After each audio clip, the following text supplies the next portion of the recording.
साथियों SSC GD की आज की शिफ्ट में जो क्वेश्चंस आपसे पूछे गए हैं उन सभी क्वेश्चंस को देखेंगे और किस टाइप के साथियों क्वेश्चंस पूछे जा रहे हैं, कहां कहां से किन किन टॉपिक से साथियों क्वेश्चंस पूछे जा रहे हैं, सब आज की इस क्लास में हम लोग यहां पर देखेंगे। तो अगर साथियों अभी तक आपकी परीक्षा नहीं हुई है और आप चाहते हैं कि एसएससी जीडी के एग्जाम में इतना आप पढ़ लें कि कम से कम आपका फाइनल लिस्ट में नाम आ जाए, आपको जो आपने पोस्ट भरी थी वो पोस्ट आपको मिल जाए, तो इस वीडियो को साथियों पूरा देखिएगा। इस वीडियो से आपको बहुत हेल्प मिलेगी आपके एग्जाम को आपको क्रैक करने के लिए। तो क्लास आपकी साथियों शुरू हो चुकी है और पहला क्वेश्चन आपकी स्क्रीन पर आ चुका है। आपसे पूछा जा रहा है साथियों कि जो खाने योग्य ना हो। सबसे पहले यहां पर हम लोग हिंदी के क्वेश्चंस देखेंगे, उसके बाद सामान्य ज्ञान के और मैथ और रीजनिंग के साथियों वो कॉन्सेप्ट मैं आपके लिए लाया हूं जिनको अगर आप देख लेते हैं तो एग्जाम में साथियों कुछ बचता ही नहीं है, फिर सब कुछ वहां पर मैं आपका कवर कर डालूंगा। तो पहला क्वेश्चन है कि जो खाने योग्य ना हो उसके लिए एक शब्द क्या होगा, तो उसको साथियों अखाद्य कहा जाता है। क्या कहा जाता है? अखाद्य कहा जाता है। उसके बाद देखिए कि निम्नलिखित में से कौन सा शब्द स्त्रीलिंग में प्रयुक्त हुआ है। तो जब हम बात करें, देखिए आचार भी आपका पुल्लिंग है, हंस भी आपका पुल्लिंग है, पंडित भी साथियों शब्द पुल्लिंग है, लेकिन ऋतु शब्द स्त्रीलिंग है। स्त्रीलिंग है तो यही आपका सही जवाब हो जाता है। चलिए साथियों ऐसे अटपटी क्वेश्चन भी कुछ आ रहे हैं, एक दो क्वेश्चन इस टाइप के भी आ रहे हैं कि रज्जू शब्द का अर्थ क्या है। तो रज्जू को हम लोग क्या कहते हैं साथियों? रस्सी कहते हैं। रज्जू का मतलब क्या होता है? रज्जू का मतलब साथियों रस्सी होता है, ये आप लोग ध्यान रखेंगे। उसके बाद देखिए कि निम्नलिखित में से शुद्ध वर्तनी वाला शब्द इसमें से कौन सा है। देखिए आपने हजारों बार साथियों विशेष लिखा होगा और विशेष पढ़ा होगा, तो विशेष कैसे साथियों लिखते हो, कैसे लिखा होता है, तो जैसे आपको ऑप्शन नंबर ए में लिखा हुआ ऐसे साथियों आप लिखते हो। उसके बाद देखिए जो एक स्थान पर टिककर नहीं रहता उसके लिए एक शब्द अगर आपसे पूछा जाए तो आप साथियों क्या बताओगे? बताइए। यानी कि एक ऐसा बंदा जो कभी यहां पर घूम रहा है, उसी पल अगर बात करें दूसरे टाइम साथियों कहीं और घूम रहा है, फिर कहीं और घूम रहा है, मतलब हर समय घूमने वाला, यानी कि जो एक स्थान पर साथियों टिककर नहीं रहता है उसको क्या कहा जाता है? उसको यायावर कहा जाता है। क्या कहा जाता है? यायावर कहा जाता है। इसलिए राइट आंसर आपका सी के साथ जाएगा। अज्ञान की अगर बात करें, इसका तद्भव शब्द साथियों आपसे पूछा जा रहा है, तो अज्ञान की अगर बात करें अनजान भी कह सकते हैं और अजान भी कह सकते हैं। राइट आंसर आपका जो जाएगा वो ऑप्शन नंबर ए के साथ जाएगा। उसके बाद देखिए पोषक का उपयुक्त विपरीतार्थक शब्द साथियों क्या होगा, यानी कि यहां पर आपसे जो पूछा गया है वो पोषक का विलोम पूछा गया है। पोषक का विलोम क्या होता है?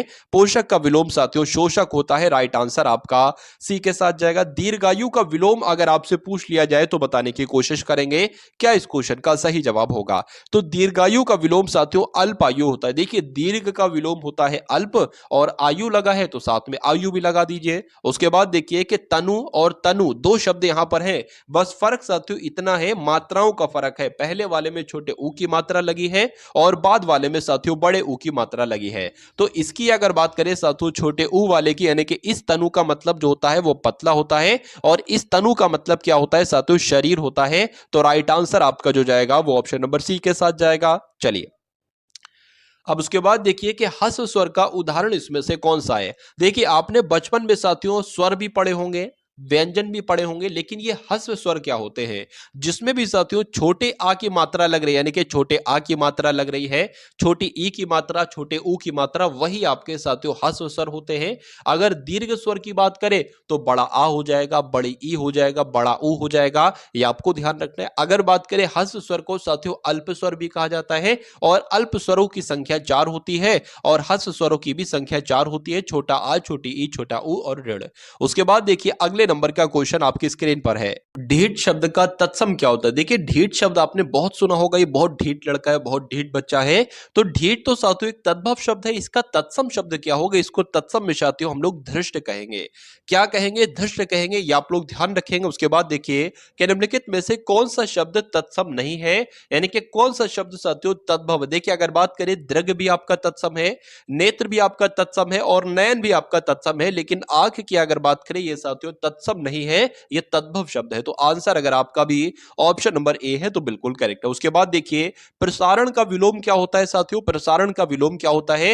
ये एग्जाम में साथियों आपके क्वेश्चन आएगा, बहुत इंपॉर्टेंट है। प्रसारण का विलोम होता है आकुंचन। आंसर आपका जाएगा ऑप्शन नंबर सी के। उसके बाद देखिए साथियों, संज्ञा वैसे तो आपके सिलेबस में नहीं है, लेकिन अगर साथियों क्वेश्चन आ जाए तो उसको एक बार ध्यान कर लीजिए, जातिवाचक संज्ञा इसमें से कौन सी है। तो लड़का एक जाति ही तो है साथियों। अगर लड़का आए, आदमी आए, औरत आए, ठीक है, या बालक आए, बालिका आएगी, सब जातिवाचक संज्ञा है। लेकिन आदमियों में किसी का नाम आ जाए सुरेश महेश, या औरतों में किसी का नाम आ जाए पार्वती या कमला आ जाए करके, तो वो आपका व्यक्तिवाचक संज्ञा होगा। उसके बाद देखिए कि निम्नलिखित में से कौन सा कांच का सही पर्यायवाची शब्द है। तो कांच को साथियों शीशा भी कहा जाता है। आंसर आपका जाएगा ऑप्शन नंबर सी के साथ। उसके बाद देखिए कि निम्नलिखित विकल्पों में से शुद्ध वर्तनी वाले शब्द का आपको साथियों क्या करना है, आपको चयन करना है, यानी कि आपको ये बताना है कि सन्यास कैसे लिखा जाता है। तो बहुत सारे बच्चे साथियों इसको राइट आंसर बताएंगे, बहुत सारे बच्चे इसको राइट आंसर बताएंगे, लेकिन सही जवाब की जब हम बात करते हैं यानी कि सन्यासी कैसे लिखा जाता है, जैसे आपका ऑप्शन नंबर बी में लिखा हुआ है। तो ये क्वेश्चन भी आपके लिए बहुत इंपॉर्टेंट है। अब उसके बाद देखिए अगले नंबर का क्वेश्चन आपकी स्क्रीन पर है। देखिए, बचपन और जवानी के बीच की अवस्था को क्या कहा जाता है। देखिए, जो बच्चा गर्भ के अंदर होता है वो तो गर्भ अवस्था कहते हैं उस अवस्था को। जो बच्चा सबसे छोटा होता है पैदा होने के बाद साथियों, वो शैश अवस्था कहलाई जाती है। उसके बाद बाल अवस्था आती है, उसके बाद किशोर अवस्था आती है, फिर प्रौढ़ अवस्था आती है। लेकिन यहां पर आपसे यह पूछा गया है कि बचपन और जवानी के बीच की अवस्था को क्या कहा जाता है, तो वह संधि अवस्था कहा जाता है। ये आप लोग ध्यान रखेंगे। राइट आंसर आपका जाएगा ऑप्शन नंबर सी के साथ। उसके बाद देखिए कि साथियों, मित्र शब्द का पर्यायवाची इसमें से कौन सा नहीं है, बताइए। तो मित्र को तो हम लोग दोस्त भी कहते हैं, मित्र को हम लोग सहयोगी भी कहते हैं, मित्र को उदार भी कहते हैं, लेकिन मित्र को सूर्य नहीं कहते हैं। तो ये मित्र का पर्यायवाची नहीं होगा। आंसर आपका जाएगा ए के साथ। उसके बाद देखिए साथियों, अगले नंबर का क्वेश्चन आपकी स्क्रीन पर है कि निम्नलिखित में से सही वर्तनी, शुद्ध वर्तनी का आपको चयन करना है, बताइए। देखिए, पूजनीय नहीं होता है, पूजनीय होता है, यह गलत हो जाएगी। उज्जवल मैं आपको कई बार बता चुका हूं कि उज्जवल शब्द में दो बार जा आएगा और दोनों बार आधा आधा जाएगा। यहां पर ज्योत्सना भी बिल्कुल सही नहीं लिखा हुआ है। अगर बात करें परिपार्श्विक साथियों, यहां पर बिल्कुल सही लिखा हुआ है। तो किसकी वर्तनी बिल्कुल सही होगी? ऑप्शन नंबर सी वाले की वर्तनी बिल्कुल सही होगी, और जिनका आंसर यहां पर सी था तो बिल्कुल करेक्ट था। उसके बाद देखिए, हर्ष का विलोम साथियों आपसे पूछा जा रहा है क्या होता है। तो हर्ष का विलोम क्या होता है? हर्ष का विलोम तो साथियों विषाद होता है। तो इस प्रकार आंसर आपका जो जाएगा वो ऑप्शन नंबर ए के साथ जाएगा। हॉर्नबिल त्योहार एक प्रसिद्ध आदिवासी त्योहार है। ये भारत के इनमें से किस पूर्वोत्तर राज्य में मनाया जाता है? तो साथियों, सामान्य ज्ञान के अब आपके सामने क्वेश्चंस आ चुके हैं, और जिस टाइप के क्वेश्चंस आपसे पूछे जा रहे हैं ठीक उस टाइप के यहाँ पर क्वेश्चंस आपके सामने आए हैं। देखिए, अगर बात करें साथियों, ये नागालैंड की जब हम बात करते हैं तो हॉर्नबिल त्योहार साथियों नागालैंड में मनाया जाता है। आंसर आपका जाएगा सी के साथ। उसके बाद देखिए, संगाई महोत्सव साथियों ये पूर्वोत्तर भारत के किस राज्य में आयोजित किया जाने वाला एक वार्षिक सांस्कृतिक उत्सव है। तो संगाई महोत्सव कहां पर मनाया जाता है? ये तो मणिपुर में मनाया जाता है, इसलिए आंसर आपका जाएगा ऑप्शन नंबर बी के साथ। उसके बाद देखिए, नौटंकी किस राज्य का एक लोक नृत्य है, बताइए। तो नौटंकी साथियों कहां पर किया जाता है? उत्तर प्रदेश में साथियों ये लोक नृत्य है नौटंकी नाम का, ये किया जाता है, ये आप लोग ध्यान रखेंगे। उसके अलावा अगर बात करें बिहू साथियों कहां पर किया जाता है? बिहू नृत्य असम में किया जाता है। यक्षगान कहां पर किया जाता है? तो यह कर्नाटक में किया जाता है। और अगर बात करें साथियों लावड़ी नृत्य कहां पर किया जाता है? तो यह महाराष्ट्र में किया जाता है। उसके अलावा मोहिनी अट्टम है, कथकली है, ये कहां का नृत्य है? ये केरल का नृत्य है, आप लोग ध्यान रखेंगे। और आंध्र प्रदेश का साथियों क्या है? तो कचिपुड़ी आंध्र प्रदेश का है। उसके बाद देखिए, अगले नंबर का क्वेश्चन आपकी स्क्रीन पर है कि रामखेलिया किस राज्य का एक लोक नृत्य है, बताइए। तो रामखेलिया तो साथियों कहां पर किया जाता है? यह बिहार में किया जाता है, इसलिए सही जवाब आपका जो जाएगा वो ऑप्शन नंबर सी के साथ जाएगा। चलिए, उसके बाद देखिए, डांडिया की अगर बात करें, डांडिया नाम आपने बचपन से सुन रखा होगा कि डांडिया एक नृत्य है, एक डांस है, जो कहां पर किया जाता है? जो गुजरात में किया जाता है, इसलिए सही जवाब अगर आपका है ऑप्शन नंबर सी के साथ तो बिल्कुल करेक्ट है। इनमें से किस संगीत वाद्य यंत्र में कीबोर्ड होता है, बताइए। बताइए किसमें साथियों होता है? घतम में, संतूर में, हारमोनियम में या शहनाई में? तो अगर बात करें साथियों हारमोनियम में, आप लोग ध्यान रखेंगे जो संगीत वाद्य यंत्र है इसमें कीबोर्ड होता है। आंसर आपका जाएगा ऑप्शन नंबर सी के साथ। अब उसके बाद देखिए, नेक्स्ट नंबर का क्वेश्चन आपकी स्क्रीन पर है। चलिए, पंडित जसराज किस क्षेत्र में विख्यात है? यानी कि पंडित जसराज की जब हम बात करते हैं तो साथियों ये अगर बात करें ये किस क्षेत्र में प्रसिद्ध है, ये आपसे पूछा जा रहा है। तो ये तो एक शास्त्रीय संगीतकार है। कौन है ये? शास्त्रीय संगीतकार है पंडित जसराज। और एक प्रश्न आपसे पूछा जाता है कि पंडित जसराज का संबंध किस घराने से है? तो मेवाती घराने से पंडित जसराज जी का संबंध है, ये भी आप लोग ध्यान रखेंगे। उसके बाद देखिए कि निम्नलिखित में से कौन सा युग्म सही सुमेलित नहीं है? एक तरफ कलाकार है और एक तरफ साथियों कौन है? वाद्य यंत्र है। बताइए। चलिए देखिए यहां पर अगर बात करें साथियों, आप लोग ध्यान रखेंगे कि किशन महाराज का संबंध किससे है? तबले से है। अमजद अली खां का संबंध किससे है? सरोद से, ये सरोद वादक है। रविशंकर की अगर बात करें तो सितार वादक है। लेकिन पंडित शिव कुमार शर्मा की जब हम बात करते हैं तो शिव कुमार शर्मा ये संतूर वादक है या पखावज वादक साथियों नहीं है। तो अगर नहीं है तो इसलिए राइट आंसर आपका जो जाएगा वो ऑप्शन नंबर ए के साथ जाएगा। उसके बाद देखिए कि निम्नलिखित में से किस प्रधानमंत्री को भारत रत्न पुरस्कार दिया गया था? आपसे पूछा जा रहा है। तो वो कौन से प्रधानमंत्री थे? उनका नाम क्या था? उनका नाम मोरारजी देसाई था साथियों, जिनको भारत रत्न दिया गया। और ये भारत का सर्वोच्च नागरिक सम्मान है, ये आप लोग ध्यान रखेंगे। ठीक है, चलिए तो जिनका भी आंसर कुल मिला के ऑप्शन नंबर बी है तो बिल्कुल करेक्ट है। संयुक्त राष्ट्र सुरक्षा परिषद में कितने कितने सदस्य हैं? कितने स्थायी सदस्य हैं और कितने अस्थायी सदस्य हैं? तो संयुक्त राष्ट्र सुरक्षा परिषद में साथियों 5 तो स्थायी सदस्य हैं और 10 साथियों अस्थायी सदस्य हैं। ये पॉइंट आपको मालूम होना चाहिए, आप लोग ध्यान रखेंगे। निम्नलिखित में से किस संगठन का मुख्यालय सुमेलित नहीं है? बताइए। चलिए तो क्या साथियों आपका राइट आंसर होगा? बताने की कोशिश करेंगे आप सभी लोग, बताइए। चलिए तो पहली बात देखिए, जो कुछ पॉइंट आपको ध्यान रखना है, पहली बात आपको ये ध्यान रखना है साथियों, क्या ध्यान रखना है कि यूनिसेफ का मुख्यालय कहां पर है? न्यूयॉर्क में है। उसके अलावा अगर बात करें, देखिए ओपेक का मुख्यालय ज्यूरिक में नहीं है क्योंकि ओपेक का मुख्यालय वियना में है। तो कौन सा सुमेलित नहीं है? ऑप्शन नंबर बी वाला सुमेलित नहीं है। अब बी वाला सुमेलित नहीं है तो यही आपका बिल्कुल सही जवाब हो जाएगा। उसके अलावा अगर वर्ल्ड बैंक की बात करें तो इसका मुख्यालय वॉशिंगटन डीसी में है। नाटो के मुख्यालय की अगर बात करें तो साथियों बेल्जियम के ब्रुसेल्स में। इतनी बात आपको साथियों ध्यान रखना है। अब उसके बाद देखिए अगला प्रश्न आपकी स्क्रीन पर है कि भारत में आपातकाल की घोषणा करने का अधिकार किसके पास है? बताइए। तो ये अधिकार तो साथियों राष्ट्रपति के पास है, इसलिए आंसर आपका जो जाएगा वो ऑप्शन नंबर सी के साथ जाता है। अब उसके बाद देखिए कि यदि कोई राज्य संवैधानिक तरीके से संचालन में विफल होता है तो वहां राज्य आपातकाल लागू किया जा सकता है। इनमें से कौन सा राज्य आपातकाल की घोषणा साथियों कर सकता है? आपसे पूछा जा रहा है। तो कौन कर सकते हैं साथियों? भारत के राष्ट्रपति कर सकते हैं, इसलिए सही जवाब आपका जो जाएगा वो ऑप्शन नंबर सी के साथ जाएगा। उसके बाद देखिए भारतीय संविधान के किस अनुच्छेद के तहत सार्वजनिक नियोजन के मामले में अवसरों की समानता की गारंटी प्रदान की गई है? तो अवसरों की समानता की बात साथियों कौन से अनुच्छेद में की गई है? अनुच्छेद 16 में की गई है। आप लोग ध्यान रखेंगे, बहुत इंपॉर्टेंट क्वेश्चन है। उसके बाद देखिए अखिल भारतीय सेवाओं का जनक किसको कहा जाता है? जनक किसको माना जाता है? तो सरदार वल्लभ भाई जी की पटेल की अगर बात करते हैं तो अखिल भारतीय सेवाओं का जनक किनको कहा जाता है? सरदार वल्लभ भाई पटेल को कहा जाता है। आंसर आपका बी के साथ जाएगा। रॉलेट एक्ट में साथियों पारित किया, यानी कि रॉलेट एक्ट की अगर बात करें तो ये कब पारित किया गया? ये 1919 में पारित किया गया, ये आप लोग ध्यान रखेंगे। सही जवाब आपका सी के साथ। जलियांवाला बाग हत्याकांड इनमें से किस शहर में हुआ था? तो ये तो साथियों बच्चा बच्चा जानता है क्या? ये तो साथियों बच्चा बच्चा जानता है कि अमृतसर में हुआ था जलियांवाला बाग हत्याकांड। आंसर आपका जाएगा सी के साथ। उसके बाद देखिए भारतीय स्वतंत्रता के दौरान समाचार पत्र यंग इंडिया को किसके द्वारा प्रकाशित किया गया था? तो यंग इंडिया को साथियों किसके द्वारा प्रकाशित किया गया था? महात्मा गांधी जी के द्वारा प्रकाशित किया गया था। यह आपको मालूम होना चाहिए। आंसर आपका सी के साथ जाएगा। वर्तमान में संविधान की 8वीं अनुसूची में कितनी भाषाएं सम्मिलित है? यह आपसे साथियों पूछा जा रहा है। तो वर्तमान समय में कितनी भाषाएं सम्मिलित हैं? 22 भाषाएं सम्मिलित हैं। आंसर आपका जो जाएगा वो ऑप्शन नंबर डी के साथ जाता है। अब उसके बाद देखिए काला सोना साथियों क्या है, यानी कि किसको काला सोना कहा जाता है? ये आपसे कुल मिलाकर यहां पर पूछा जा रहा है, बताइए। तो पेट्रोलियम को क्या कहा जाता है? काला सोना कहा जाता है। आंसर आपका जो जाएगा वो ऑप्शन नंबर बी के साथ जाएगा। और जिनका आंसर यहां पर बी है तो बिल्कुल करेक्ट भाई, बहुत बढ़िया, वेरी गुड क्लास। तो अब उसके बाद देखिए यहाँ पर रीजनिंग के क्वेश्चन आपके स्टार्ट हो चुके हैं। पहले हम लोग रीजनिंग के क्वेश्चंस देखेंगे, उसके बाद साथियों मैथ के क्वेश्चंस यहाँ पर हम लोग देखेंगे। तो रीजनिंग का पहला क्वेश्चन आपकी स्क्रीन पर है साथियों। यहाँ पर सबसे पहले 9 है, उसके बाद 14 आ गया है, उसके बाद 34 आ गया है, फिर 114 है। तो आपको बताना है इसी क्रम में यहाँ पर साथियों कौन सा नंबर होगा प्रश्नवाचक चिन्ह की जगह पर, और उसके बाद 1714 आ जाएगा।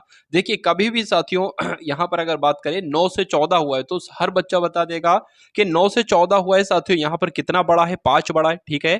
14 से 34 हुआ है, एकदम से कितना बढ़ गया साथियों, 20 बढ़ गया। और 34 से 14 हुआ है साथियों, तो 4 में से 4 जाएगा, कितना बचेगा, 0 बचेगा। 11 में से साथियों 3 जाएगा, तो कितना बचेगा, 8 बचेगा। यानी कि पहले 5 बढ़ा, फिर उसके बाद 20 बढ़ गया, उसके बाद 80 बढ़ा दिया गया, उसके बाद यहां पर साथियों क्या बढ़ेगा। आप एक चीज देख रहे होगे साथियों, ये इसका 4 गुना हुआ, ये जो 20 आया है, फिर इसका 4 गुना हुआ है, ये 80 आ गया है, और फिर इसका 4 गुना होगा साथियों, तो 4 अट्ठे 32, यानी कि 320 यहां पर आना चाहिए। यानी कि कहा जा सकता है कि 9 में साथियों 5 जोड़ा तो 14 आ गया, 14 में 20 जोड़ा तो 34 आ गया, 34 की अगर बात करें, 34 की अगर बात करें साथियों, 34 में 80 जोड़ा तो 114 गया, और 114 में साथियों 320 जोड़ेंगे तो यहां पर जो नंबर आएगा वो हमें मिल जाएगा। तो 4 और 0 4 आ जाएगा, 1 और 2 साथियों 3 आ जाएगा, और 3 और 1 आपका 4 आ जाएगा। क्या साथियों यहां पर 434 ऑप्शन में है? तो बिल्कुल साथियों 434 ऑप्शन में है, तो यही आपका बिल्कुल सही जवाब हो जाता है। अब उसके बाद देखिए अगले नंबर का क्वेश्चन आपकी स्क्रीन पर है। एल एम की माँ, यहां पर कहा गया कि एम की माँ कौन है, एल है, तो यहां पर साथियों हम कहीं पर एम बना लेते हैं, और एम की माँ कौन है साथियों, एम की माँ एल है। चलिए इतनी बात आपकी समझ में आ गई। उसके बाद कहा गया कि एल की केवल 2 संतानें हैं, मतलब एल जो है, एल माँ है, एल कौन है साथियों, एल माँ है किसकी, एम की है, और कहा गया कि एल की 2 संतानें हैं, तो एक संतान तो ये हो गई और एक संतान साथियों ये हो गई। अभी पता नहीं ये कौन है, कौन सा लेटर यहाँ पर आएगा, लेकिन हमने 2 संतानें कहा है, तो 2 संतानें हो गई। उसके बाद कहा गया है कि एम की बहन एन है, क्या एम की बहन, यानी कि एम की बहन कौन है, एन है, तो कुल मिला के कहा जा सकता है ये फीमेल है, एक तरीके से इतना मालूम पड़ गया है। तो एल की 2 संतानें हैं, एम और एन, एन बेटी है। उसके बाद कहा गया है कि के की बेटी एन है, के कहां पर है, के की बेटी एन है, के हम यहां पर बना लेंगे, क्यों, क्योंकि साथियों के की बेटी एन है, यानी कि इसका मतलब ये हुआ कि एल और के आपस में पति पत्नी है, ये पति है और ये पत्नी है, और इन दोनों की 2 संतानें हैं, केवल 2 संतानें हैं, एम और एन, एन बेटी है। अब उसके बाद देखिए जेड के का पोता है, यानी कि जेड जो है साथियों वो के का पोता है। अब देख लीजिए ये बेटा है, ठीक है, के का बेटा ये है, तो के का बेटा ये है, और के एम का बेटा कौन होगा, एम का बेटा साथियों जेड होगा। तभी तो कहा गया है कि जेड जो है ना, जेड ये के का पोता है, तो के का पोता कौन होगा, पहले तो के का बेटा जो होगा उसका बेटा होगा साथियों पोता। तो कुल मिला के यहां तक आपको समझ में आ गया। उसके बाद कहा गया है कि जेड की माँ ओ है, जेड क्या है, जेड ये है, तो जेड का पिता तो ये है, यानी कि इसकी पत्नी साथियों होगी ओ, और कह सकते हैं इसकी जब पत्नी हो जाएगी ओ, तो ये इसकी माँ होगी, जेड की माँ होगी, ठीक है। अब उसके बाद कहा गया कि एन से किस प्रकार संबंधित है ओ, यानी कि एन क्या कहेगा ओ को, एन आपकी ये है, एन का भाई ये है, और एन की यानी कि अपने भाई की बीवी के बारे में पूछ रहे हैं। अपने भाई की बीवी को क्या कहा जाता है साथियों, तो भाई भाभी कहा जाता है।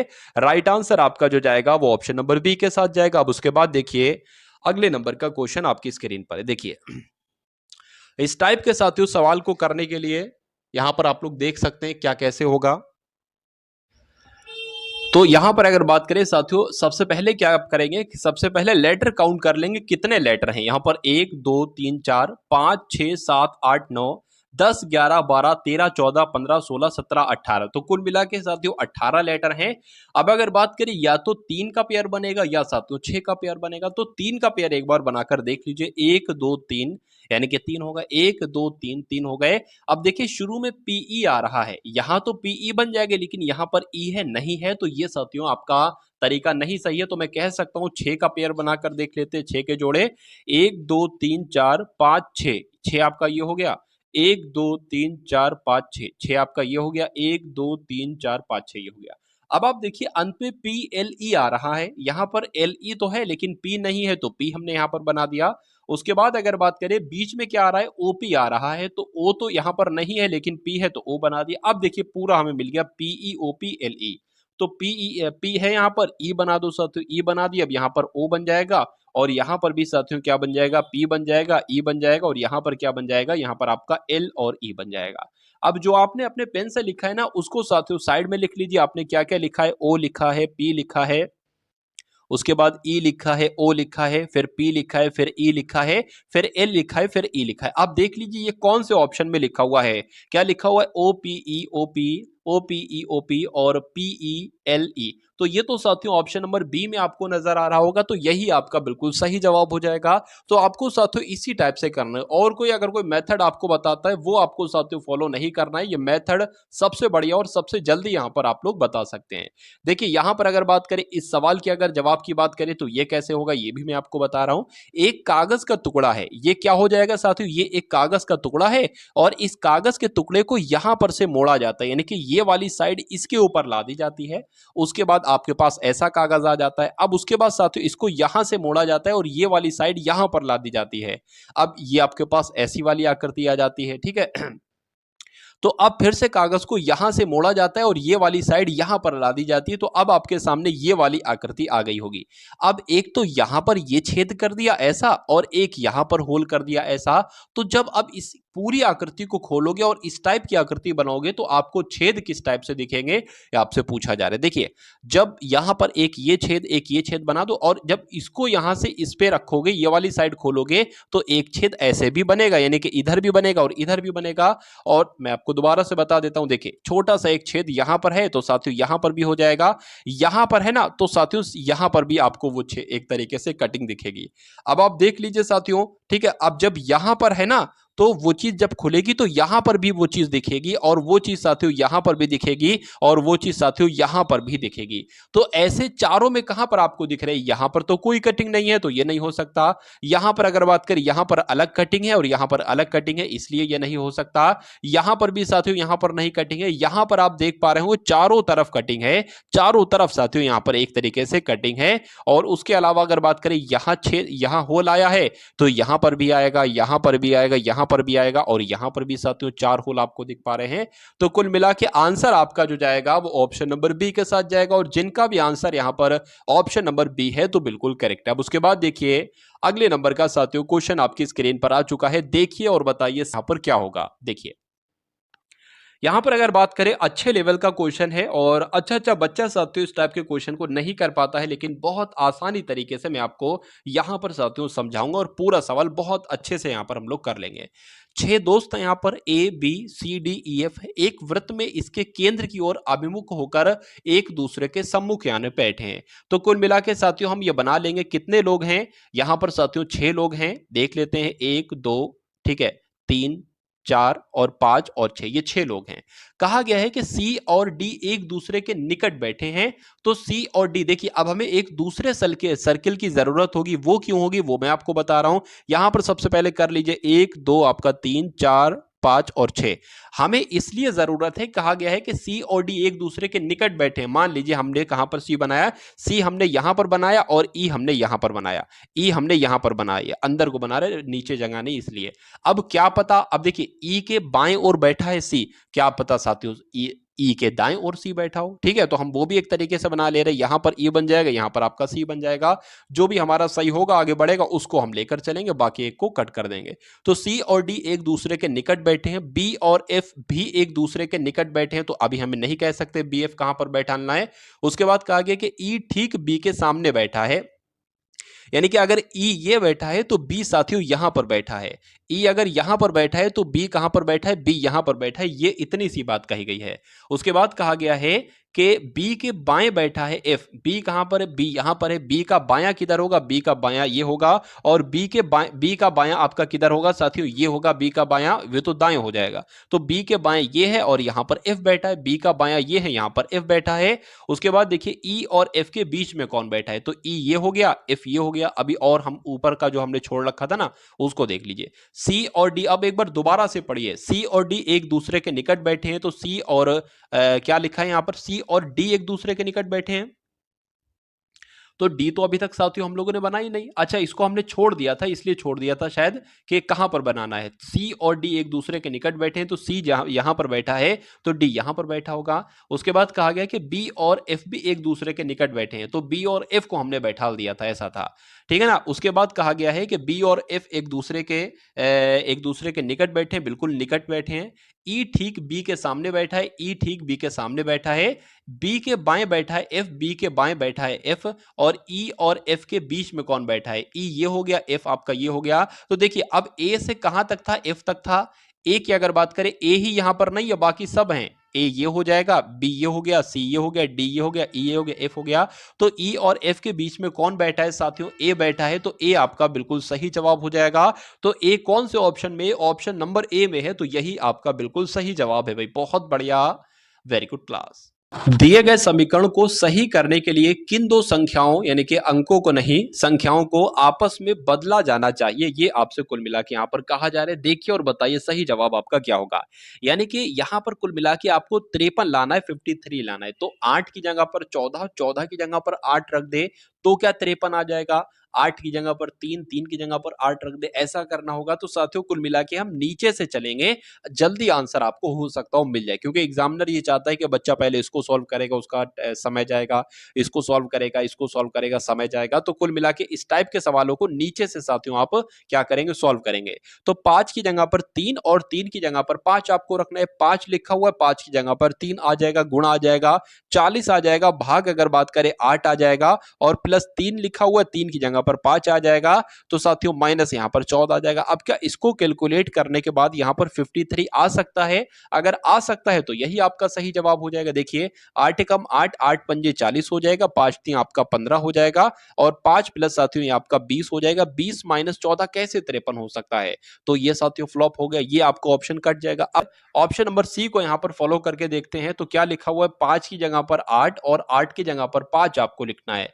तो यहां पर 5 लिखा हुआ है साथियों, 8 लिख दो, गुणा आपका यहां पर 40 आ जाएगा, भाग अगर बात करें 8 की जगह पर 5 आ जाएगा, प्लस यहां पर क्या लिखा हुआ है? 3 लिखा हुआ है, और माइनस क्या लिखा हुआ है? 14 लिखा हुआ है। इसको कैलकुलेट करने के बाद आपका 53 आना चाहिए। तो देख लेते हैं कि इसको कैलकुलेट करने के बाद 53 आ सकता है। अगर आ जाएगा तो ये आपका आंसर हो जाएगा, अगर नहीं आएगा तो ऑप्शन नंबर बी वाले को चेक करेंगे। तो 5 की अगर 40 से भाग करेंगे तो 8 आ जाएगा, 8 टू कितना हो जाएगा साथियों? 64 हो जाएगा, प्लस आपका 3 हो जाएगा, तो 64 और 3 आपका कितना हो जाएगा? 65, 66, 67 हो जाएगा। 67 में से साथियों 14 जब माइनस करोगे तो कितना आएगा? 3 और 5, यानी कि कुल मिला के 53 आपका आ जाएगा। तो मैं कह सकता हूं कि आंसर आपका जो जाएगा वो ऑप्शन नंबर सी के साथ ही जाएगा। यानी कि इसमें 5 की जगह पर 8 और 8 की जगह पर 5 रखा जाए और उनको कैलकुलेट किया जाए तो बराबर क्या आएगा? 53 इधर भी आएगा और उधर तो 53 है ही। उसके बाद देखिए अगले नंबर का क्वेश्चन आपकी स्क्रीन पर है कि कपड़े का संबंध कपास से है, उसी प्रकार जैसे आटे का संबंध किससे है, आपसे पूछा जा रहा है। देखिए अगर बात करें कपास से क्या बनाया जाता है? कपास से कपड़े बनाए जाते हैं। उसी प्रकार साथियों गेहूं से क्या बनाया जाता है? गेहूं से आटा बनाया जाता है। तो यहां पर क्या आ जाएगा? गेहूं यहां पर आ जाएगा, और आंसर आपका जो जाएगा वो ऑप्शन नंबर ए के साथ जाएगा, गेहूं के साथ। उसके बाद देखिए अगले नंबर का क्वेश्चन आपके स्क्रीन पर है। यहां पर आपसे पूछा जा रहा है कि एक विशिष्ट कूट भाषा में REMAIN को कितना लिखा जाता है? 9 2 2 1 4 2 6 1 8 1 3 लिखा जाता है। तो इसी भाषा में MACHINE का कोड क्या होगा? ये आपका यहां पर पूछा जा रहा है, बताइए। देखिए यहां पर अगर बात करें, हमें इतना पता है कि n जो होता है साथियों वो 14 पर होता है। यहां पर क्या लिखा हुआ है? 13 लिखा हुआ है। तो ऐसा तो नहीं साथियों एक घट रहा है। अगर ये i की बात करें तो ये साथियों 9 पर होता है, लेकिन यहां पर तो एकदम 9 का दुगना आ गया, 18 आ गया। ठीक है, हाँ, लेकिन इतना मैं कह सकता हूं कि i का विपरीत होता है r, और r होता है 18 पर। उसी प्रकार n का विपरीत होता है m। ठीक है, तो m यहां पर m की वो पोजीशन लिखी हुई है। तो कुल मिला के साथियों कोई दिक्कत नहीं, अब मैं समझ गया यहां पर क्या करना है। देखिए r होता है आपका 18 पर। ठीक है, r मतलब कुल मिला के r का विपरीत क्या होता है? r का विपरीत साथियों मैं आपको बता चुका हूं, ये होता है इस तरीके से। s का विपरीत h होता है, और i का विपरीत होता है r। तो i यहां पर क्या आ जाएगा? i आ जाएगा, लेकिन हम i नहीं लिखेंगे, i की पोजीशन लिखेंगे। i 9 नंबर पर होता है। उसके बाद ये लिखा हुआ है साथियों e, मैंने आपको बताया था LOVE। v का अपोजिट होता है e, और o का अपोजिट होता है l। ठीक है, तो यहां पर e का अपोजिट क्या हो जाएगा? एक तरीके से v हो जाएगा। तो यहां पर v नहीं लिखेंगे, v की पोजीशन लिखेंगे, v होता है 22 नंबर पर। तो मैं उम्मीद करूंगा साथियों ये बात आपको समझ में आ गई होगी। अब देखिए m का विपरीत होता है n, और n की पोजीशन यहां पर 14 होगी। तो देख लीजिए 14 कहां पर आपको दिख रहा है? 14 साथियों ऑप्शन नंबर सी में दिख रहा है। बाकी को चेक करने की जरूरत ही नहीं, आंसर पूरा चेक करोगे तो समय आपका जाएगा और आंसर आपका यही हो जाएगा। उसके बाद देखिए साथियों उस वेन आरेख का आपको चयन करना है जो इन वर्गों के मध्य के संबंध का सर्वश्रेष्ठ निरूपण करता है। जैसे कि मनुष्य है, नर है, जीव है। तो आप बताइए कौन सा वेन आरेख साथियों जीव को, नर को और मनुष्य को कवर करेगा। देखिए जीव की अगर बात करें साथियों तो जान इसमें भी है, नर में भी है और मनुष्य में भी है। तो मैं किस टाइप से बना सकता हूं साथियों, देखिए जो सबसे बढ़िया मुझे लग रहा है ना, मान लेते हैं साथियों ये क्या हो जाएंगे, ये आपके मनुष्य हो जाएंगे, ठीक है, और ये आपके क्या हो जाएंगे, नर हो जाएंगे, ठीक है। क्योंकि कहा जा सकता है कि साथियों कुछ नर मनुष्य होंगे, ठीक है। अब मनुष्य में तो साथियों लेडीज भी आ जाएंगी, लेकिन कुछ मनुष्य नर होंगे और कुछ नहीं होंगे। तो कुल मिला के इस टाइप का आपको कहां दिख रहा है साथियों, ऐसा तो ऑप्शन नंबर बी में दिख रहा है, क्योंकि साथियों कुछ मनुष्य लेडीज होंगे और कुछ मनुष्य आपके नर होंगे, ठीक है। तो आंसर आपका अगर है ऑप्शन नंबर बी के साथ तो बिल्कुल करेक्ट है। अब उसके बाद देखिए अगले नंबर का क्वेश्चन आपकी स्क्रीन पर है। यहां पर अगर बात करें कि कथन आपके सामने है कि सभी पतंगे वायुयान है, तो क्या कहा गया है साथियों, सभी पतंगे वायुयान हम लोग बना लेते हैं, सभी पतंगे क्या बना लेते हैं, वायुयान। ये आपकी साथियों पतंग हो गई। उसके बाद कहा गया है कि सभी वायुयान कागज हैं, ठीक है, सभी पतंगे वायुयान है, यहां पर हमने वायुयान बना ली, ठीक है। और सभी वायुयान क्या है, सभी वायुयान आपके कागज हो जाएंगे, सभी वायुयान आपके कागज हो गए। अब निष्कर्ष देखिए साथियों कि सभी पतंगे कागज हैं, बिल्कुल साथियों सभी पतंगे जो है ना वो कागज ही है, तो ये बिल्कुल सही हो जाएगा। कोई भी कागज वायुयान नहीं है। देखिए कथन आपका पॉजिटिव, कथन आपका पॉजिटिव, तो नेगेटिव आंसर नहीं हो सकता है, तो ये आपका गलत हो जाएगा। तो केवल निष्कर्ष एक निकलता है, ऐसा कहीं पर साथियों लिखा हुआ है कि ऑप्शन में बिल्कुल लिखा हुआ है केवल निष्कर्ष एक अनुसरण करता है, ऐसा आपको ऑप्शन नंबर डी में लिखा हुआ है, तो यही आपका बिल्कुल सही जवाब हो जाता है। भाई बहुत बढ़िया, वेरी गुड क्लास। तो अब उसके बाद देखिए साथियों, अब आपके सामने यहाँ पर मैथ के क्वेश्चन से स्टार्ट हो चुके हैं। 10 क्वेश्चन आपने देखे रीजनिंग के और 10 क्वेश्चन आप टॉप लेवल के देखेंगे साथियों यहाँ पर मैथ के। तो यहाँ पर कुल मिला के 60 क्वेश्चन साथियों हम लोग देख रहे हैं। वैसे 80 क्वेश्चन आते हैं एग्जाम में, 60 क्वेश्चन यहाँ पर आप लोग देखेंगे। 15 लड़के किसी कार्य को 10 दिन में करते हैं। उसके बाद कहा गया है कि 12 लड़कियां उसी काम को 15 दिन में करती हैं। यदि सभी 15 लड़के और 12 लड़कियां एक साथ काम करते हैं तो पूरा काम कितने दिनों में होगा। इस क्वेश्चन की अगर बात करें, जितनी कठिन इसकी लैंग्वेज बना दी गई है ये उतना ही आसान क्वेश्चन है। आपको क्या मतलब साथियों लड़कों से, कि लड़के 15 हो चाहे लड़कियां कितनी हो, आप तो इतना समझो कि लड़के किसी काम को 10 दिन में करते हैं और लड़कियां उसी काम को 15 दिन में करती हैं। तो अगर बात करें साथियों, बॉयज किसी काम को साथियों 10 दिन में करते हैं और गर्ल्स उसी काम को 15 दिन में करती हैं, तो दोनों मिलकर अगर काम करें तो कितने दिन में कर पाएंगे। ये नंबर आपको सिर्फ दिया है कंफ्यूज करने के लिए, आपको कुछ नहीं करना है। एक ऐसा नंबर ले लेना है जो 10 के पहाड़े में भी हो, जो 15 के पहाड़े में भी हो, तो 10 तिया 30 हो जाएगा, 15 दुना आपके कितने हो जाएंगे, 30 हो जाएंगे। यानी कि कहा जा सकता है कि बी एक दिन में 3 काम करता है, और सॉरी बी नहीं बल्कि लड़के एक दिन में 3 काम करते हैं और लड़कियां एक दिन में 2 काम करती हैं, और टोटल काम कितना है, 30 टोटल काम है। तो जब ये दोनों एक दिन में अगर बात करें 5 काम करेंगे और टोटल काम 30 है, तो टोटल काम 30 है और एक दिन में 5 काम हो रहा है, तो 30 काम कितने दिन में हो पाएगा, 6 दिन में हो पाएगा। तो 6 आपका राइट आंसर हो जाएगा। और 6 कौन से ऑप्शन में है, तो ऑप्शन नंबर सी में है। अब उसके बाद देखिए अगला प्रश्न आपकी स्क्रीन पर है, इसको देखिए साथियों और इसको सॉल्व करने की कोशिश कीजिए और राइट आंसर बताइए क्या हो सकता है। अब उसके बाद देखिए साथियों, 12 माइनस 3 प्लस 4 ऑफ 2 भाग 8 माइनस 8 माइनस 6 रूट 3। अब ब्रैकेट में साथियों आप देख सकते हैं, आप सबसे छोटे वाले सबसे अंदर वाले ब्रैकेट में ये है, तो ये आपका सॉल्व हो जाएगा। 3 एकम 3, 3 दूना आपका तो 6 हो जाएगा।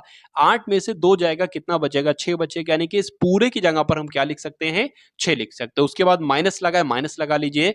2 भाग 8 लिखा है तो 2 भाग 8 इस प्रकार से हो जाएगा, और गुणा लगा है तो यहाँ पर 4 इस प्रकार से हो जाएगा।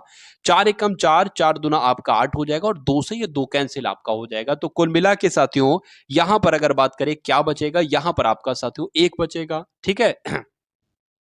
यहां पर आपका साथियों कितना बच जाएगा, यहां पर आपका 1 बच जाएगा। तो यहां पर अब आपका साथियों 1 आ जाएगा और प्लस करके यहां पर कितना आ जाएगा, 3 आ जाएगा। तो ये कितना हो जाएगा साथियों, ये आपका कितना हो जाएगा, ये आपका हो जाएगा एक तरीके से 4 माइनस 6।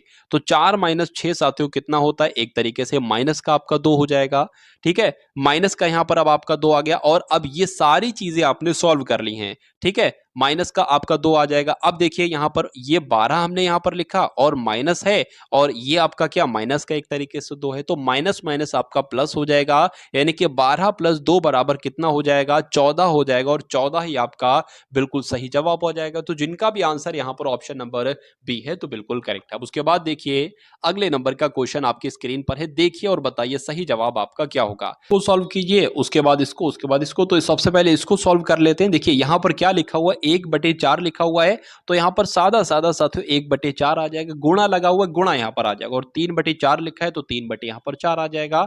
अब इसको सबसे पहले सॉल्व करो, 4 की 1 से गुणा करो और उसमें 1 जोड़ो, यानी कि 4 एकम 4 और एक 5 क्या आ जाएगा, 5 आपका 4 आ जाएगा, और गुणा यानी कि ऑफ का मतलब गुणा होता है, तो यहाँ पर 2/5 आ जाएगा। अब इतना साथियों आपके सामने आ चुका है। अब ऐसा कीजिए कि इसको ही आप सॉल्व करा लीजिए। क्या, इसको ही आप साथियों सॉल्व करा लीजिए। तो 1/4 जैसे लिखा है वैसे लिख देंगे। उसके बाद अगर बात करें यहां पर देखिए कि इस 5 से ये 5 आपका कैंसिल हो रहा है, और ये 2 एकम 2, 2 दूना आपका 4 हो जाएगा, तो यहां पर तो 1/4 1/2 आ जाएगा। अब गुणा साथियों 3/4 आप यहां लिखेंगे, और यहां पर अगर बात करें इस भाग को गुणा के निशान में बदलेंगे, और ये 1/2 है ना, तो 2 यहां पर 1 हो जाएगा। अब इसको और सॉल्व कर लीजिए, 2 एकम 2, 2 दूना आपका कितना हो जाएगा, 4 हो जाएगा। अब ऊपर क्या रहेगा साथियों, ऊपर सिर्फ आपका 3 रहेगा, और नीचे आपका क्या रहेगा, 8 रहेगा। तो इस पूरे की जगह पर क्या आया साथियों, 3/8 आया, यानी कि इस पूरे की जगह पर क्या आ जाएगा, 3/8 आ जाएगा।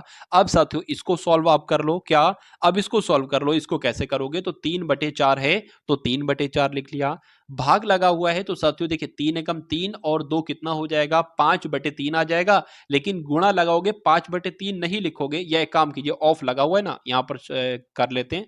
3/4 जैसा लिखा है 3/4 लिख लो। यहां पर भाग का निशान, भाग का निशान, 3 एकम 3, 2 5 यहां पर क्या आ जाएगा, 3 आ जाएगा। अब यहां पर ऑफ मुझे दिख गया, ऑफ की अगर बात करें तो गुणा आ जाएगा, और 4 यहां पर 5 आ जाएगा। अब अगर बात करें इस 5 से ये 5 आपका कैंसिल हो जाएगा।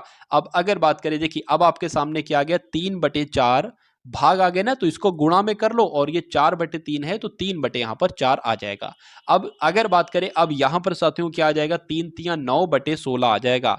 तो अब इसको साथियों क्या निकला, 9/16 निकला, यानी कि इसका क्या निकला, कि इसका तो आपका क्या निकला, इसका 9/16 निकला। भाग का निशान लगाए, भाग का निशान लगा लिया, इसका क्या निकला था, 3/8 निकला था, तो यहां पर आपका 3/8 हो जाएगा। अब माइनस लगाकर साथियों इसको आप सॉल्व कर लीजिए। 1 की गुणा 1 से करोगे, 4 की गुणा 2 से करोगे, तो 1/2 आ जाएगा, और माइनस 1 कितना आ जाएगा, 4 दूना 8 आपका ये आ जाएगा। ठीक है, इतनी बात आपको साथियों समझ में आ गई।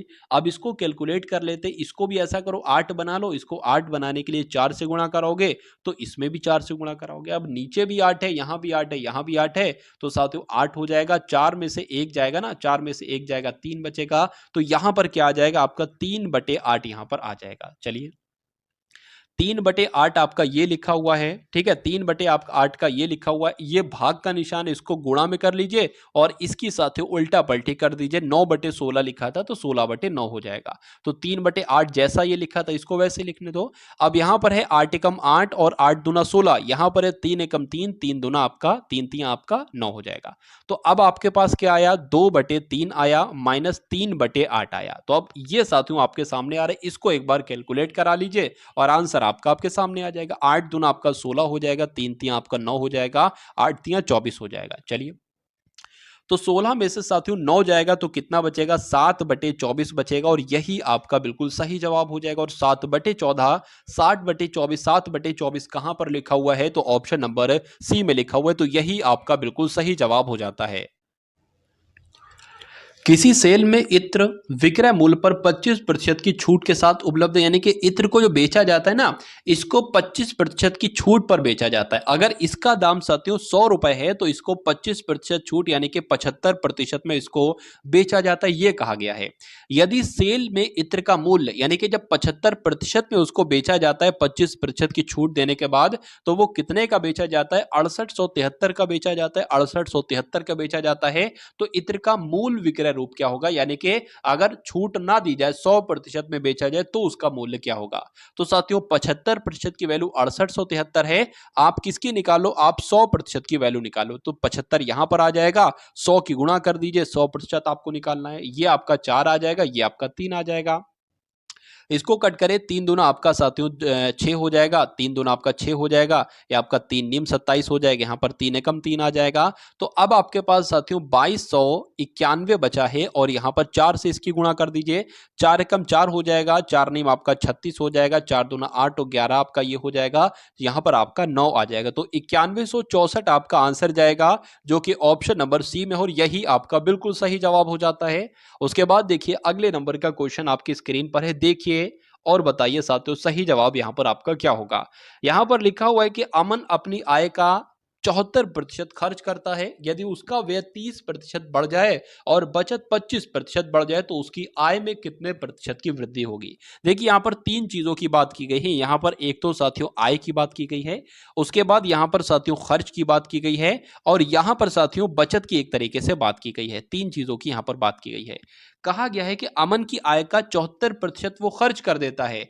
मान लीजिए साथियों उसकी आय 100 है, और जब वो 74% खर्च कर देता है तो कितनी बचती है साथियों, उसकी बचत कितनी होती है, 26 की उसकी बचत होती है। उसके बाद कहा गया है कि यदि उसके व्यय कितना करता है साथियों, व्यय एक तरीके से खर्च एक ही होता है। तो जब वो 74 रुपए खर्च करता है लेकिन 30% बढ़ जाता है, अगर उसके व्यय को, उसके खर्च को 30% बढ़ा दिया जाता है, तो पहले तो इसका 30% कितना होगा ये निकाल लो, या ऐसे निकाल लो 130% निकाल लो, हमें ये पता चल जाएगा कि 74% से वो कितना बढ़ाता है। इस जीरो से आपका ये जीरो कट जाएगा। ठीक है, चलिए अब 74 की गुणा साथियों की काम कीजिए, 13 से कर लीजिए, 4 3 आपका 12 आ जाएगा, 4 3 आपका 21 हो जाएगा, और 2 यहाँ पर 22 आ जाएगा, और यहाँ पर आपका 74 आ जाएगा। 2 आ गया, 6 आ गया, और यहाँ पर 9 आ गया, यानी कि और पॉइंट लगा था, मतलब कुल मिला के नीचे 10 है अगर, तो एक नंबर के बाद पॉइंट लग जाएगा। तो मैं कह सकता हूं कि 74 उसका खर्च था, और 30% जब उसका खर्च बढ़ा है तो 96.2 उसका खर्च हो गया है। उसके बाद कहा गया कि बचत को अगर 25% बढ़ा दिया जाए, बचत अभी तो साथियों 26 है, अब जब बचत में यानी कि 26 में कितनी बढ़ोतरी करेंगे, 25% की बढ़ोतरी करेंगे, तो 125% की वैल्यू निकाल लीजिए, 5 हो जाएगा, ये 4 हो जाएगा। एक सेकेंड, ये आपका कितना हो गया, ये आपका 4 हो गया। ठीक है, और अगर बात करें इसको कट करें ना, तो 26 पंजे साथियों कितना हो जाएगा, 130 आपका हो जाएगा, और 130 की 4 से भाग दोगे तो 4 3 आपका 12 आ जाएगा, 4 दुना आपका साथियों कितना आ जाएगा, 8 आ जाएगा, 4 दुना 8 आ जाएगा। ठीक है, पॉइंट लगेगा 4 5 में, यानी कि कुल मिला के 32.5 आपका आ जाएगा। अब फिर से एक बार सवाल को समझिए। कहा गया था कि अमन अपनी आय का 74% खर्च करता है, यानी कि उसकी आय 100 है, और 74 जब खर्च करता है तो जाहिर सी बात है बचत वो 26 की करेगा। उसके बाद कहा गया कि उसके खर्च में यानी कि उसके व्यय में 30% बढ़ा दिया जाता है, तो 74 से 30% बढ़ाया तो 96.2 आ गया। उसके बाद कहा गया कि उसकी बचत में भी 25% की वृद्धि की जाती है, तो जब बचत में 25% की वृद्धि की तो 32.5 आया। तो उसकी आय में कितने प्रतिशत की वृद्धि हुई, ये आपसे कुल मिला के पूछा जा रहा है। यानी कि यहां पर अब कौन सा नंबर आएगा, यहां पर कौन सा नंबर आया, अरे भाई इसका और इसका टोटल ही तो आया एक तरीके से, यानी कि 26 को और 74 को जोड़ोगे तभी तो ये 100 आया है। तो अब की आय क्या होगी, इन दोनों को साथियों जोड़ दो, आपका यहां पर जो नंबर आएगा वो आ जाएगा। तो 2 और 5 7 हो जाएगा, पॉइंट लग जाएगा, 6 और 2 8 आ जाएगा, बिल्कुल सही, 9 और 3 आपका 12 आ जाएगा। यानी कि अब उसकी साथियों कितनी आय होगी, 128.7 होगी। अब पूछा क्या गया है, उसकी आय में कितने प्रतिशत की वृद्धि हुई, तो पहले तो 100 थी, अब कितनी हो गई, 128.7 हो गई, यानी कि 28.7 की वृद्धि हुई। तो यही आपका बिल्कुल सही जवाब हो जाएगा। इसको प्रतिशत में नहीं बदलेंगे क्योंकि ये तो पहले से ही मामला सब प्रतिशत में ही चल रहा था। तो जिनका भी आंसर, जो लोग भी यहां पर ऑप्शन नंबर ए के साथ है, तो बिल्कुल करेक्ट भाई, बहुत बढ़िया, वेरी गुड क्लास।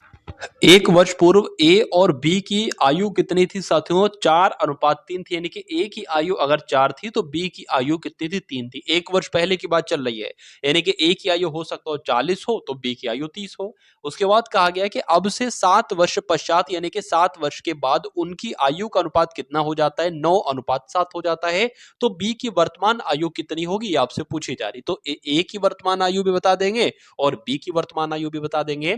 यहां पर अगर बात करें, देखिए एक वर्ष पहले ए की आयु मान लेते हैं 4x थी और बी की आयु कितनी थी, 3x थी। तो हम अगर बात करें, देखिए ये 4x है और ये आपकी 3x है, ये ए और बी की आयु है लेकिन एक वर्ष बाद की।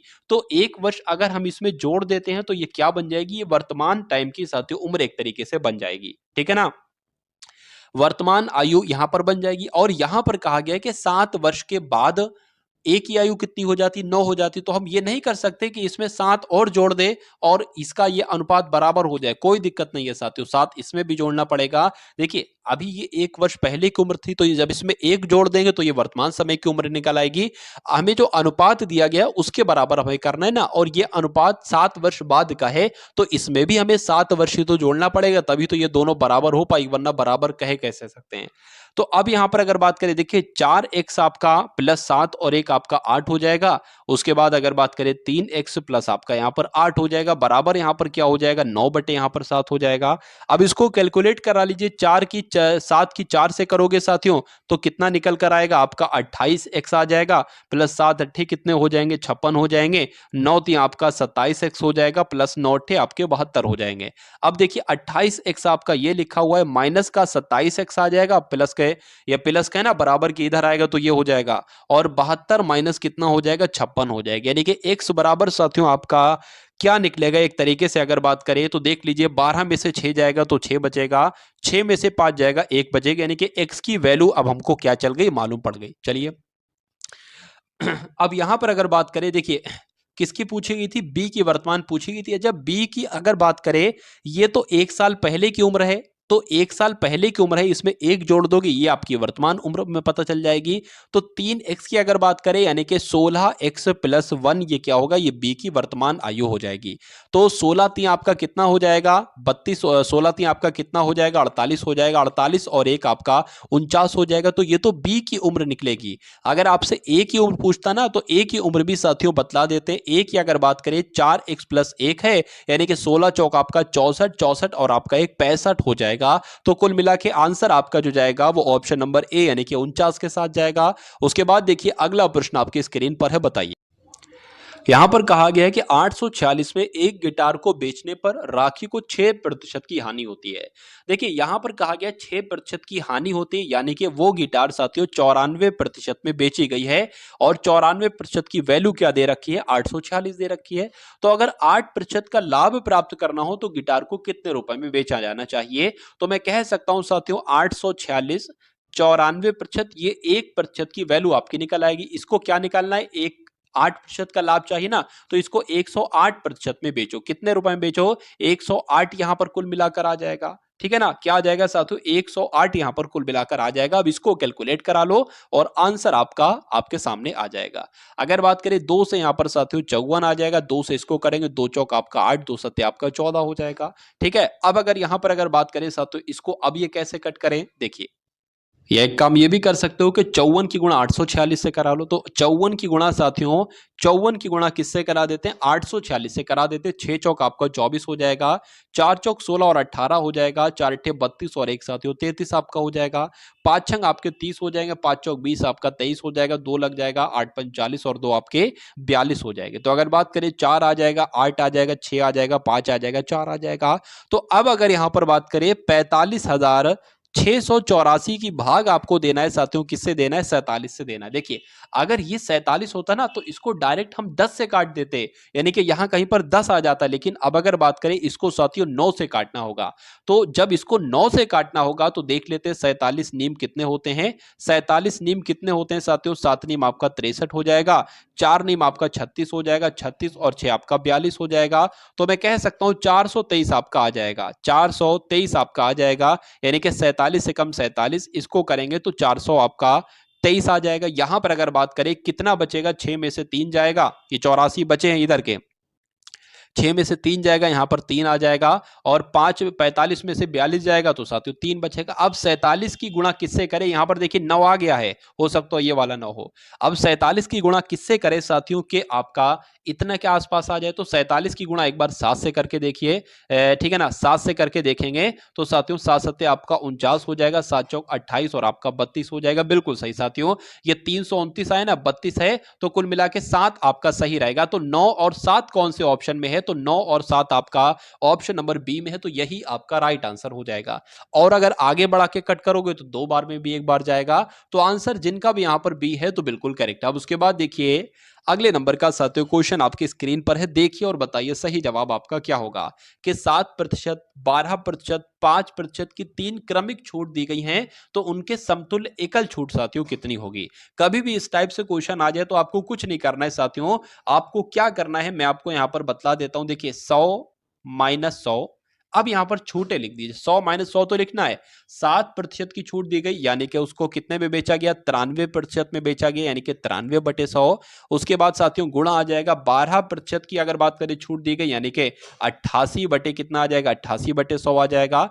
5% की छूट दी गई यानी कि साथियों 95/100 आ जाएगा। अब इसको कैलकुलेट कर लो, आंसर आपका आपके सामने आ जाएगा। इस 100 से साथियों ये आपका 100 कट जाएगा। अब ये 100 मौजूद है, इस 100 यानी कि जो इसको कैलकुलेट करके आएगा ना उसको हम 100 में से घटाएंगे।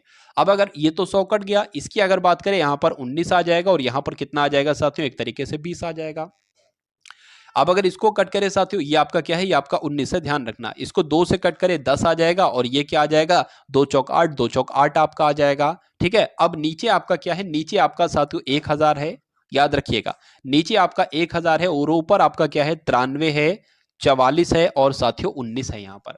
ठीक है, इतनी बात आपको साथियों मालूम हो चुकी होगी। अब एक बार ऐसा कीजिए कि इन सब की एक बार गुणा करा लीजिए, आप इन सब की एक बार गुणा करा लीजिए। गुणा करा लेते हैं तो 44 की 19 से गुणा कराएंगे साथियों, कितना आएगा, 9 चौक आपके 36 हो जाएंगे, 9 चौक आपके 36 और 3 39 हो जाएंगे। यहाँ पर 44 44 आ जाएगा, 6 13 साथियों 8 आ जाएगा। यानी कि अगर बात करते हैं कितना आएगा इन दोनों की गुणा कराने के बाद, 836 आएगा। और 836 की गुणा साथियों अब 93 से करा लीजिए। 6 तिया 18 हो जाएगा, 3 तिया 9 और एक आपका साथियों कितना हो जाएगा, 3 तिया 9 और एक आपका 10 हो जाएगा। 8 तिया 24 और एक साथियों कितना हो जाएगा, 25 हो जाएगा। गुणा लग जाएगा, 9 पंजे 45, 9 छंग आपके 54 हो जाएगा, 5 आ जाएगा। 9 तिया 27 और 5 आपका 33 आ जाएगा। 9 अट्ठे 72 और 3 आपका 75 यहाँ पर आ जाएगा। 8 आ जाएगा, 4 आ जाएगा, 8 आ जाएगा, 7 आ जाएगा, 7 आ जाएगा। यानी कि अब इसकी जगह पर क्या आ जाएगा, 77,848 आ जाएगा और नीचे कितना आ जाएगा, 1000 आ जाएगा। अब और इसको साथियों 100 में से भी माइनस करना है, ये वाले में से। अब नीचे 3 जीरो हैं तो हम इसको कट कर देंगे और 3 नंबर के बाद पॉइंट लगा देंगे। यानी कि अब अगर बात करें तो 100 माइनस 77.84 आपका यहां पर आ जाएगा। तो अब आपको कुछ नहीं करना है कि 100 में से 77.84 को घटाना है और इनको घटाने पर साथियों क्या आएगा, इनकी अगर बात करें ना, देखिए 22 तो आ जाएगा, 22 पॉइंट करके कुछ आएगा। तो 22 ये सिर्फ लिखा हुआ ये नहीं होगा, 22 पॉइंट करके कुछ आएगा ना, तो आंसर आपका जाएगा ऑप्शन नंबर बी के साथ। यानी कि अगर किसी भी चीज पर 7% की, 12% की, 5% की 3 क्रमिक छूट दी जाती है, तो अगर उसको एक छूट माना जाए तो यानी कि 22.252% की छूट दी जाएगी। 60 किलोमीटर प्रति घंटा की चाल से चलती एक 253 मीटर लंबी रेलगाड़ी को एक पुल पार करने में 42 सेकंड समय लगता है। पुल की लंबाई कितनी है मीटर में, ये आपसे कुल मिला के पूछी जा रही है, बताइए। तो देखिए पुल की लंबाई कितनी है ये आपसे कुल मिला के पूछा जा रहा है। 60 किलोमीटर प्रति घंटा की चाल से, देखिए सब मीटर मीटर में है, तो ये 4 किलोमीटर प्रति घंटा में क्या कर रही, इसको भी मीटर प्रति सेकंड में बदल लो। तो किसी भी किलोमीटर प्रति घंटा की चाल को मीटर प्रति सेकंड में बदला जाता है तो 5/18 से इसकी साथियों गुणा करा दी जाती है। इसकी अगर बात करें, इसको कट करें, 3 दूना आपका इतना हो जाएगा और ये आपका यहाँ पर 6 आ जाएगा। तो 20 पंजे आपका कितना हो जाएंगे साथियों, 20 पंजे आपका कितना हो जाएंगे, एक तरीके से 100 हो जाएंगे और नीचे आपका 6 आ जाएंगे। यानी कि और कट करेंगे तो 50/3 आ जाएगा और ये 50/3 आपका क्या निकलेगा, ये ट्रेन की चाल निकलेगी एक तरीके से साथियों। ठीक है, ट्रेन की चाल कितनी है, ट्रेन की चाल है आपकी, मैं आपको बतला देता हूं, 50/3 है। यानी कि 50/3 मीटर प्रति सेकंड है। अब उसके बाद कहा गया है साथियों, कहा गया है कि 253 मीटर लंबी रेलगाड़ी है। क्या, 253 मीटर लंबी रेलगाड़ी है। रेलगाड़ी को एक पुल पार करने में 42 सेकंड का समय लेता है। अब मैं आपको बता देता हूं, चाल बराबर दूरी बटे समय होता है ना, तो चाल बराबर, चाल क्या है, चाल तो 50/3 है। चाल बराबर दूरी, अब यहां पर दूरी की अगर बात करें तो दूरी पता क्या होती है, दूरी साथियों एक तो रेलगाड़ी की लंबाई और एक प्लेटफॉर्म की लंबाई यानी कि पुल की लंबाई। तो हमें दूरी की अगर बात करें तो ये तो हमें पता है, दो दूरी बराबर क्या हो जाएगी, रेलगाड़ी की लंबाई प्लस पुल की लंबाई। तो रेलगाड़ी की लंबाई हमें दे रखी है 253 मीटर है, लेकिन पुल की लंबाई नहीं है, तो पुल की लंबाई की अगर बात करें तो p मान लेते हैं इसको। अब उसके बाद क्या आता है, चाल बराबर दूरी बटे समय। समय कितना टोटल लगा, समय साथियों 42 सेकंड लगा, तो 42 हो जाएगा। बराबर के साथियों ये है, इसको कट कर लेते हैं, 3 एकम 3, 3 एकम 3, 3 चौक आपका यहाँ पर 12 हो जाएगा। अब इसकी गुणा साथियों इससे हो जाएगी 5 से, तो 14 पंजे 70 यानी कि 700 बराबर 253 प्लस आपका कितना आ जाएगा साथियों, पी आ जाएगा। तो पी बराबर अगर बात करें 700 में से 253 को अगर माइनस करते हैं तो 447 बच जाएगा। 447 बच जाएगा यानी कि 447 मीटर क्या आएगी, ये आपकी पुल की लंबाई आएगी एक तरीके से। तो पुल की लंबाई पूछी गई थी, पुल की लंबाई मैंने आपको बता दी है 447 मीटर। तो आंसर आपका जो जाएगा वो ऑप्शन नंबर सी के साथ जाएगा, और जिनका आंसर यहां पर ऑप्शन नंबर सी है तो बिल्कुल करेक्ट भाई, बहुत बढ़िया, वेरी गुड क्लास। तो ये साथियों एसएससी जीडी के लिए बहुत इंपॉर्टेंट क्वेश्चन आपने देखे।